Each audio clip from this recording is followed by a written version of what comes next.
আসসালামু আলাইকুম। আসলে ওই যে আমরা চারপাশে তো আপনারা কইছিলাম কদিন আগে ক্ষেত তো আসলে বিরসা পয়লা সোয়া হয়েছিল। আর বর্তমানে এখন যে দেখতে পারো দেখো খুব সুন্দর। আপনারা হয়তো দূর থেকে কইবা আলি লেখান কিন্তু আসলে আলি নাই ন। আমার এক বড় ভাইয়ে গম লাগাইছেন প্রায় 1200 জায়গাত গম চাষ করছেন তাই দেখা আলহামদুলিল্লাহ গমগুলো হইছে গাছ উঠের ইনশাল্লাহ গাছ অনেকটা বড় হয়ে গেছে কি দেখতে পারবা।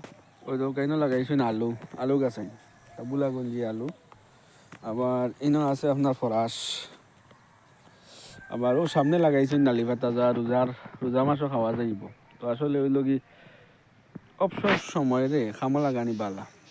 তো যে দেখুন তরকারির দাম কিলা কমছে সবে যদি খেত করেন মোটামুটি দাম কম দামে আমরা কিনিয়া খাইতাম পারবো। পার্ট টাইম যদি আমরা যে সময়টা আছে এই সময়টা খামা লাগাই সকালকার সময় 1-2 ঘন্টা বেশি নাই তুরা জায়গায় 100 রাখলে 100 খামা লাগাই যদি খান্দার 200 তাহলে 200 খামা লাগাইলেও তো মোটামুটি তো নিজেরও হয়ে গেলে তো আর কিনে খাওয়া লাগতো না।